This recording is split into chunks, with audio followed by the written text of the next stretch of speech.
So before we get into message today, we like doing this once or couple times a month, and that is bring somebody's testimony, um, so that we can hear how God is moving in this person's life. And today, we have actually Alex, who's joining us, and he's going to share a little bit on how God is moving in his life, and I'll let him take it from there.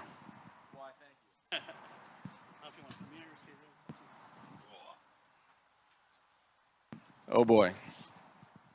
Good morning. Thank you, Pastor Joe and Cindy. I am nervous. I do speak somewhat regularly in meetings that have more people, but this is holy to me. This is relatively new for me. Spirituality and really surrender to a higher power. I used to say just higher power. Now it's God. I used to not be comfortable saying I believe in God and God is my higher power. But because of my situation, I'm sober. I'm a sober human. I'm a sober man. I'm in Alcoholics Anonymous, and I'm very proud of that because it's changed my life. Just over 3 years, and I love the fact that I see God shots every day of my life. I see the evidence of your goodness all over my life, all over my life. I see your promises in fulfillment all over my life, all over my life. In our program, there's the promises that come true, sometimes quickly, sometimes slowly, as we say. And boy, oh boy, have the promises in this program in my life come true. They are coming true. Being here today to be able to be in this beautiful courtyard, first of all, to continue to be sober and lead by example is one of the things in our program that I value very dearly because it is so fun. Not always easy. There are days, boy, it's challenging to really stay the path and take that pause as we are taught, not react. Someone very dear to my heart, Adeline right there, always gives me such great words. And one of them that I remember right now is animals in the wild react because it's out of survival. And that's how I used to live. I would react. Somebody would come at me and say something, and I would just react and bite their head off if it was something that I wasn't expecting or didn't want to hear. But it's that human nature that I've learned, that pause to not react always when times are tough, especially when I'm fatigued, which I am right now. I walked in here very nervous, very agitated, and it took me the beautiful singing, thank you for that, and the music, thank everybody who played, for me to get out of myself. And that seems to be the biggest, hardest thing for me and I think for a lot of people out there, to get out of our own way, to get out of my own way, because it's a beautiful morning. I got up and went to my men's stag meeting, as I do on most days, and got to relax with some friends and start the day that I want to start my day, which is with God, with my higher power. And it's just a wonderful way to continue my day. One of the things I'm so excited about is this new fellowship, and I love all are welcome, and there is no judgment. And that's the same thing for the way I live my life. All are welcome, and no judgment's a tough one on my day-to-day basis, because I see people, I see situations, and that's unfortunately my human nature. I say that as a human, my brain now, I see it's cut in half, or when I'm lucky, one side wins out. But there's my human side of my brain that has that disease of judgment, of addiction, of obsessive thinking. The alcoholism is funny because that word really doesn't describe what's going on in AA. It's the obsessive thinking, the obsession of the mind, where I can't get rid of thoughts. I spin over and over about things that don't exist, things that aren't real. And that's the tough part, is before I used alcohol to stop my thinking, because I just would keep going. I wanted to not think, and that was the best way to do it. And now my way to get over my thinking is to pray, to meditate, to come to church. My father passed away just about a year ago, just over a year ago. And he was a big part of my life. He was a superstar athlete, and I grew up under his shadow, the only son. And everybody would always say, "Are you going to be as good as your dad?" Now, I could say that's a tough way to grow up, but boy, oh boy, I was spoiled rotten. I did not go without. I traveled, had all of the fun toys and all that kind of stuff, and I was treated very special because I was the son of the champion, and that's, lucky me. But then the flip side is, boy, did I come from a home where I didn't know how to be in a healthy relationship based on my example of my mother and father. There's no handbook. They're not given a handbook about how to raise a child. He was a very tough, he had to be the best at what he did. So he was not as loving as he could have been. He did the best he could. I love you, Dad. I know you're up there watching and you're kind of saying, wow, look at my son. He's sitting there at church in a beautiful courtyard and talking about love and religion. I went to church with him every Sunday.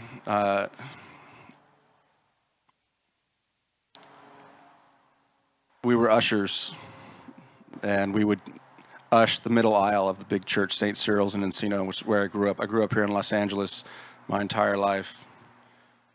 And when my father passed, it was tough. For the obvious reason, but also because I had never really, at that point, I was just about 2 years sober. And I have no idea how long I've been talking, so I hope someone's timing me, because I'm going to need help. But I actually had I turned 2 years sober when my father was in the hospital, hallucinating. It was less than 3 months from diagnosis of death with him. He had brain cancer. But I got to spend for 7 weeks in a row, I got to take care of him all night, every night, as a sober man. And I got to make amends to him. I got to apologize for not being a better son, which is, that's a tough thing to do, or it's not. For me, it was one of those, I knew I wasn't living up to his expectations. And in my mind, it was not living up to other people's expectations, because that's part of my diseased human brain, to try to make me feel less than what I am, which is a spirit having a human experience, just doing the best I can and trying not to let my human brain take away from my soul and my spirit of kindness, love, and honesty, where that's what it's all about for me right now.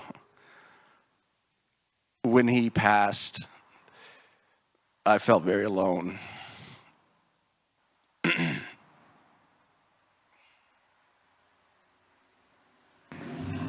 And I went to Sarah Retreat in Malibu, and I asked for a personal retreat, and they offered a friar to give me guidance in my journey. And I accepted, and the first time I met with him, Father Ray, I'm actually going to see him this Wednesday. I'm not sure what that bell means. Maybe it's my pocket, I don't know.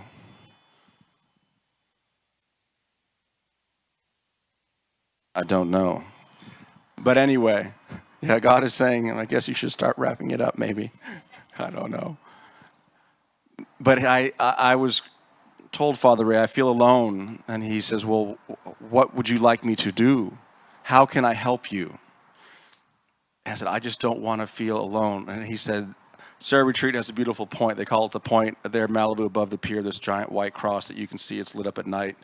If you look for it in the back, it's a beautiful property with trails, and They have great meetings out there on the patio. He said, go to the point and tell God what you want. Tell him that you don't want to be alone anymore. And that to me, at that point, I had never gotten on my knees and prayed, except when I was a child and I did it with my sisters. But as an adult, as a sober adult, even though we're told to pray a lot and get on your knees first thing in the morning, I'm not the best alcoholic. I'm not going to lie. I don't follow all the things that I'm supposed to do every day. It's just the way it is. But I try to do better.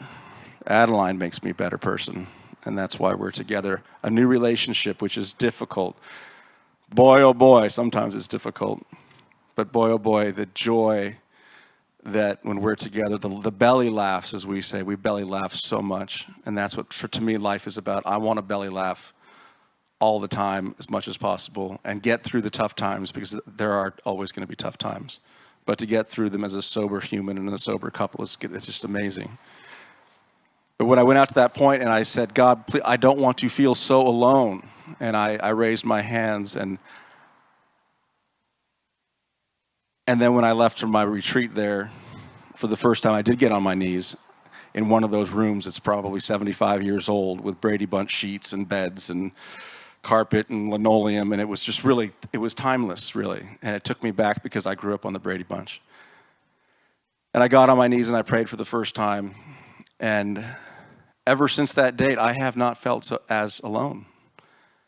And one of my best friends, Brian from high school, who's known me for 45 years, who's been sober 22 years, I told him that. I said, I can't believe it. I got on my knees and prayed for the first time, and I feel so much better. And he just laughed at me. He says, yeah, go figure. A billion people were right about praying. Praying works.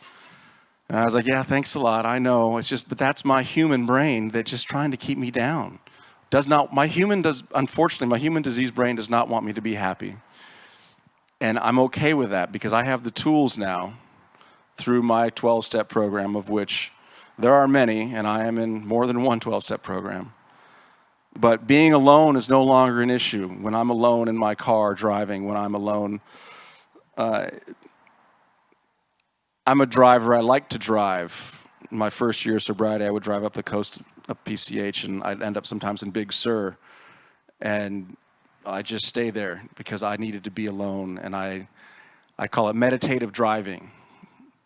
And that sometimes the only way I could get out of my head was to sing. And I can't sing softly. If I sing softly, my brain can still get in there once in a while. But if I sing some Frank Sinatra, Fly Me to the Moon at the top of my lungs, boy, oh boy, that's about all I can think about.